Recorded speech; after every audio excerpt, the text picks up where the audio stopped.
Anime fans அனைவருக்கும் வணக்கம். இன்னைக்கு நம்ம சோலாண்ட் எபிசோட் 147 தான் பார்க்க போகிறோம்.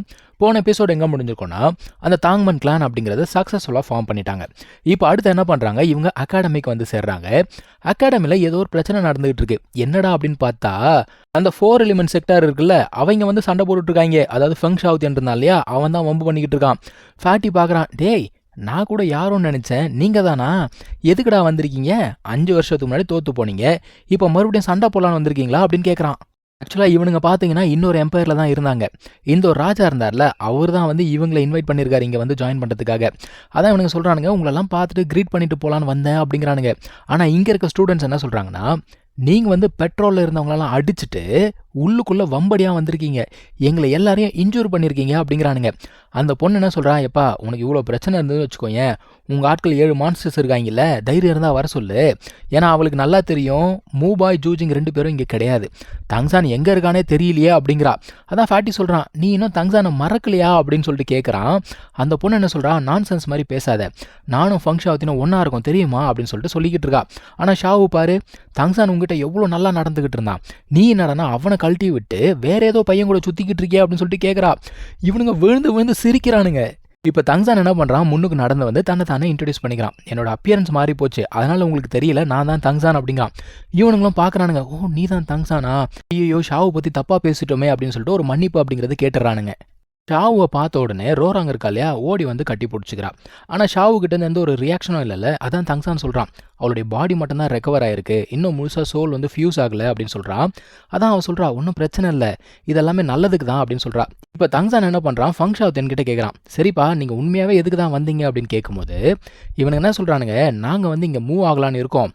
ஸோ இருக்கிறதுலே உங்கள் அகாடமி தான் வந்து நம்பர் 1 அகாடமி. ஸோ இங்கே இருக்க லேண்ட்ஸை வந்து பர்ச்சேஸ் பண்ணலாம், இந்த மாதிரி நெகோஷியேட் பண்ணலாம் அப்படின்னு வந்தோம். ஆனால் ஃப்ராண்டர் இங்கே இல்லையே அப்படின்னு சொல்கிறான். இப்போ இவனுக்கு என்னன்னா, ஏன்பா இங்கே எங்ககிட்ட லேண்ட் இருக்குது தான் ஒத்துக்கிறேன், ஆனால் இருக்கிற லேண்ட் எங்களுக்கே பத்தாது, உங்களுக்கு ஏன் நான் கொடுக்கணும் அப்படின்னு சொல்லிட்டு கேட்குறானுங்க. பேட்டி என்ன சொல்கிறான்னா, நீ இம்பீரியல் ஸ்கூலுக்கு போகலாம்ல, அங்கே போ அப்படிங்கிறான். ஆனால் இவனுங்க என்ன சொல்கிறானுங்க, ஐய அந்த ராயல் பசங்களா, அந்த இடத்துல நாங்கள் போக மாட்டோம் அப்படிங்கிறானுங்க. அதான் ஃபேட் என்ன சொல்கிறான், சரிப்பா நீ வேணா ஒன்று பண்ணு, நீங்கள் எல்லாருமே வந்து எங்கள் அகாடமியில் ஜாயின் பண்ணிக்கோங்க, நாங்கள் வந்து ரெஃப்யூஸ் பண்ண மாட்டோம்னு சொல்லிட்டு பயங்கர நக்கலாக பேசுகிறான். அதாவது அகாடமி ஸ்டூடெண்ட்ஸாக ஜாயின் பண்ணிக்கோங்க அப்படிங்கிறான். இப்போது அவனுக்கு கோவம் வருது. இருந்தாலுமே இவனுக்கு என்ன சொல்கிறானுங்க, எப்பா 5 வருஷத்துக்கு முன்னாடி நாங்கள் உங்ககிட்ட தோற்று போனோம் தான், இல்லைன்னு சொல்ல, ஆனால் இப்போது நான் வந்து பார்த்தேன்னா என்னோட அகாடமியை ரெப்ரசென்ட் பண்ணுறேன் அப்படிங்கிறான். ஸோ நம்ம ஒரு பெட் ஒன்று வச்சுக்கலாமா அப்படின்னு சொல்லிட்டு கேட்குறான். தங்சான் என்ன சொல்கிறான்னா, நீ தான் அகாடமியை ரெப்ரசென்ட் பண்ணுறியா அப்படின்னு சொல்லிட்டு கேட்குறான். அவன் என்ன சொல்கிறான்னா, அவன் தான் இப்போ அந்த அகாடமியோட டெப்யூட்டி டீனா, ஸோ அந்த ஒரு அகாடமியை நான் வந்து ரெப்ரசென்ட் பண்ண முடியும் அப்படின்னு சொல்கிறான். இப்போ தங்சான் என்ன சொல்கிறான், சரிப்பா நான் ஒரு பெட்டு கட்டுறேன், நீங்கள் 3 பேர் சேர்ந்து என் கூட சண்டை போடுங்க, நான் தனி ஒருத்தனா உங்களை சேலஞ்ச் பண்ணுறேன், நான் தோத்துட்டேன்னா நீ எனக்கு என்ன வேணால் தண்டனை கொடு, ஆனால் நீங்கள் தோத்துட்டீங்க அப்படின்னா இங்கேருந்து கிளம்பி போயிடு அப்படின்னு சொல்கிறான். அவங்களும் பார்க்குறானுங்க, ஓ பார்க்கலாம்ப்பா, உங்ககிட்ட அப்படி என்ன திறமை இருக்குது எங்கள் 3 பேரை ஜெயிக்கிறதுக்கு, பார்த்துடலாம் அப்படிங்கிறானுங்க. அதே சமயத்தில் ஆஸ்கார் என்ன யோசிக்கிறான், இவங்க 3 பேருமே வந்து டேலண்டட் பீப்புள், தங்சானால் தாக்கு பிடிக்க முடியுமா அப்படின்னு யோசிச்சுக்கிட்டு இருக்கான்.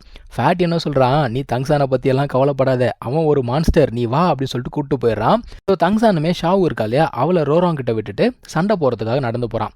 இப்போ அவங்க எல்லாருமே வந்து பவர் பண்ண ஆரம்பிக்கிறாங்கப்பா. இவங்க எல்லாருமே லெவல் 55 அண்ட் அபோவ் இருக்காங்க. ஃபெங் ஷாவுத்தியன் மட்டும் பார்த்தீங்கன்னா லெவல் 60 அண்ட் அபவ்ல இருக்கான். ஆக்சுவலாக ஃபெங் ஷாவுத்தியன் 5 வருஷத்துக்கு முன்னாடி தோற்று போனான் இல்லையா, அதுக்கப்புறம் தன்னைத்தானே ஸ்ட்ராங் ஆக்கிக்கணும் அப்படிங்கிறதுக்காக ஒரு இடத்துல போய் பயங்கரமாக ட்ரைனிங் பண்ணியிருக்காங்க. அது ஒரு கேனியன் மாதிரி இருக்குது, அதுலேருந்து பயங்கரமான காற்று அப்படிங்கிறது அடிக்குது, அதுக்குள்ளே நடந்து போகிறதே கஷ்டம். இவன் விங்ஸ் எல்லாம் வச்சுக்கிட்டு அதில் ப்ராக்டிஸ் பண்ணியிருக்கான். இந்த இடத்துல தான் இவனும் அந்த பொண்ணும் வந்து பார்த்தீங்கன்னா ரொம்ப க்ளோஸ் ஆகிருக்காங்க. அதெல்லாம் அவன் யோசிச்சுக்கிட்டு இருக்கா. தங்சான் பண்ண ட்ரைனிங்லாம் உங்களுக்கு தெரியாதே. தங்சான் என்ன பண்ணுறான், ஃபெங் ஷாவுத்தியனை பாராட்டுறான். ஏன்னா அவன் வந்து சோல் எம்பரர் ஸ்டேஜில் இருக்கான், அதனால தான் நீ வந்து டெப்யூட்டி டீனாக இருக்க அப்படின்னு சொல்லிட்டு பாராட்டான். இந்த பொண்ணு என்ன சொல்கிறா, என்னப்பா ஆல்ரெடி கிவ் அப் பண்ணிட்டியா, சீக்கிரம் மார்ஷல் சோலை காட்டுறா அப்படிங்கிறா. இப்போ இவனுடைய அந்த செஞ்சுரி மில்லினியம் சோல்ரிங்க பார்த்த உடனே அரண்டு போகிறானுங்க அவனுங்கெல்லாம். இருந்தாலுமே என்ன பண்ணுறாங்க, பயத்தை உள்ளுக்குள்ளேயே அடக்கிட்டு சண்டை அப்படிங்கிறத போட ஆரம்பிக்கிறாங்க. எடுத்த உடனே ஒரு ஃபயர் அட்டாக் அப்படிங்கிறத பண்ணுறான். ஆனால் தங்சான் என்ன பண்ணுறான், அந்த ப்ளூ சில்வர் கேஜ் இருக்கு இல்லையா, அதை பயன்படுத்தி தப்பிச்சிடறான். இதுக்கு ஃபயர் இம்யூனிட்டி இருக்குல்ல. இப்போ ஃபெங் ஷாவுத்தியனும் இந்த பொண்ணும் என்ன பண்ணுறாங்கன்னா, அவங்க விண்ட் அண்ட் ஃபயர் ரெண்டுத்தையுமே ஒன்று சேர்க்குறாங்க. இங்கே ஒரு புது விதமான பவர் அப்படிங்கிறத கிரியேட் பண்ணுறாங்க. கிரியேட் பண்ணி இவனை அட்டாக் பண்ணுறாங்கப்பா. இவனுக்கு ஃபயர் இம்யூனிட்டி இருக்கலாம், ஆனால் விண்ட் இம்யூனிட்டி கிடையாதுல்ல. ப்ளூ சில்வர் பிளான்ட் வந்து கிராஷ் ஆகுது.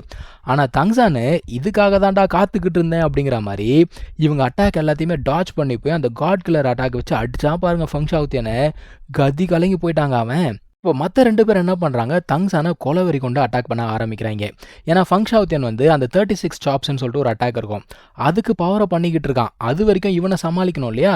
அதுக்கு மற்ற 2 பேர் என்ன பண்ணுறாங்க, தங்ஸானை வந்து அடிச்சுக்கிட்டே இருக்காங்க. அவனை வந்து திசை திருப்பிக்கிட்டே இருக்காங்க.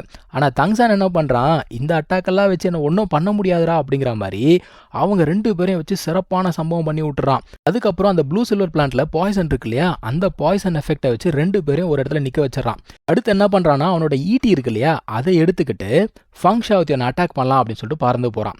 அங்கே போனால் அவன் ஆல்மோஸ்ட் பவரை பண்ணிட்டாங்க. அவனோட விங்ஸ் அப்படிங்கிறத பயன்படுத்தி தங்ஸானை வெறித்தனமாக அட்டாக் பண்ணுறான். அவனுடைய பவரே வந்து பார்த்தீங்கன்னா அந்த விங்ஸில் தான் இருக்குது. தங்ஸானுமே அவன் கிட்ட இருக்கக்கூடிய அந்த ஈட்டியை வச்சு இதை தடுத்துக்கிட்டே இருக்கான். ஆனால் ஒரு கட்டத்தில் என்ன பண்ணுறான், அவனுடைய காட் கில்லர் டொமைன் இருக்குல்ல, அதை பயன்படுத்தி அந்த விங்ஸை வந்து சீல் பண்ணிடுறான். ஸோ அதுக்கு மேலே அவனால் ஒன்றும் பண்ண முடியல. அதுக்கப்புறம் அந்த ஈட்டியை வச்சு அடித்ததில் ஃபங் ஷாவுத்தியன் டோட்டல் டிஃபீட். அதுக்கு மேலே அவனால் ஒன்றுமே பண்ண முடியல. தங்ஸான் வந்து ஈட்டியை கழுத்தில் வச்சுட்டு கேட்குறான், என்னப்பா இன்னும் கண்டினியூ பண்ணுமா நீ? இன்னும் நான் என்னோட ஹேமர் எடுக்கல, அதோட ஸ்ட்ரென்த்தையும் பார்க்கணுமா அப்படின்னு கேட்குறான். இதுக்கு மேலே இவங்களுக்கு வழி கிடையாது, தோத்துட்டோம் அப்படிங்கிறத பகிரங்கமாக ஒத்துக்கிறாங்க. அட என்னடா 3 பேர் சேர்ந்து சண்டை போட்டு இவனை ஜெயிக்க முடியலையே அப்படின்னு சொல்லிட்டு வருத்தப்படுறாங்க. ஃபங் ஷாவுத்தியன் என்ன சொல்கிறான், 5 வருஷம் நான் கஷ்டப்பட்டு ட்ரைனிங் பண்ணியும் உன்னை என்னால் ஜெயிக்க முடியலையே அப்படின்னு சொல்லிட்டு வருத்தப்படுறான். ஸோ வாழ்க்கை ஃபுல்லாக நான் ட்ரைனிங் பண்ணால் கூட உன் அளவுக்கு வர முடியாதோ அப்படின்னு சொல்லிட்டு யோசிக்கிறான். அந்த பொண்ணு என்ன சொல்கிறா, ஏன் இந்த மாதிரிலாம் பேசுகிற, நம்ம இன்னும் 5 வருஷம் ட்ரைனிங் பண்ணுவோம், ஏன் இன்னும் 10 வருஷம் ஆனாலும் ட்ரைனிங் பண்ணுவோம், நான் எப்போவுமே உன் கூடவே இருப்பேன் அப்படின்னு சொல்கிறா. தங்ஸானுமே என்ன யோசிக்கிறான்னா, ஷாவை சீக்கிரம் ரிவைவ் பண்ணும், இந்த ஸ்ட்ரென்த் எல்லாமே போனால் கூட பரவாயில்ல, அவளை வந்து சீக்கிரம் ரிவைவ் பண்ணணும் அப்படின்னு யோசிக்கிறான். ஏன்னா ஒரு சோல் மாஸ்டருக்கு ஸ்ட்ரென்த் அப்படிங்கிறத ரொம்ப முக்கியம். ஆனால் இவனை பொறுத்த வரைக்கும் இவனுக்கு ஷாவு தான் ரொம்ப முக்கியம்.